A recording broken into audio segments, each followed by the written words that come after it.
Paul s'est appelé lui-même un sage architecte.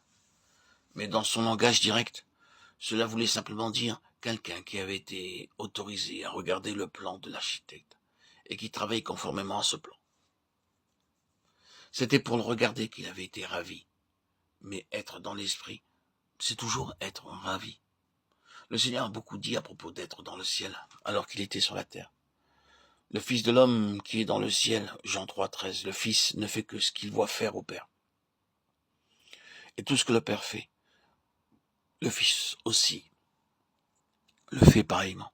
Jean 5,19. Son esprit était dans une union céleste avec le Père, par le Saint-Esprit. Et c'est de cette façon qu'il agissait. C'est une chose de prendre même la Bible comme un manuel, un système de vérité, d'enseignement, de pratique et d'ordonnance. C'est une toute autre chose de voir les principes éternels et spirituels derrière les préceptes, les principes, les pratiques et l'enseignement. D'un côté, c'est vivre et travailler d'après la transmission de la vérité par le moyen de l'intelligence humaine. C'est-à-dire qu'une vérité infinie a été façonnée dans des termes limités pour la rendre compréhensible aux hommes. D'un autre, appréhendée par un esprit vivifié et renouvelé, la signification infinie de la révélation. La transmission représente la sphère humaine.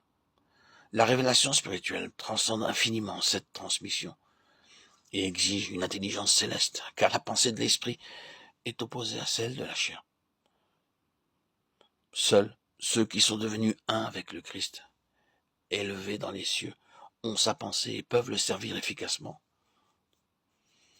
De bien des manières dans toute la Bible, et spécialement dans le Nouveau Testament, l'accent est mis sur le fait, la nature et le besoin de l'union avec Christ monté au ciel. Il est monté avec les clés de l'autorité en sa possession. Comme homme et pour l'homme, il a arraché la domination au prince de ce monde. Il a été reçu en haut comme un puissant vainqueur. Ce retour victorieux fut pressenti dans l'esprit du psalmiste quand il a chanté « Porte, élevez vos linteaux, élevez-vous, porte éternelle. Que le roi de gloire fasse son entrée. L'Éternel puissant dans les combats. » Psaume 24, 7, 8. S'il est vrai que Christ a mis notre humanité, qu'il a racheté, purifié et sanctifié dans le trône même de Dieu, et qu'il est en train de reproduire cette union corporative de lui-même avec nous, et de nous-mêmes avec lui dans l'Église qui est son corps, alors l'union dans l'ascension signifie que maintenant nous avons une place dans le lieu de sa souveraineté. Nous devons avoir en lui la domination sur les principautés et les puissances. La façon la plus sûre d'établir cette domination est que sa souveraineté fonctionne par le moyen de son corps et de tous ses membres.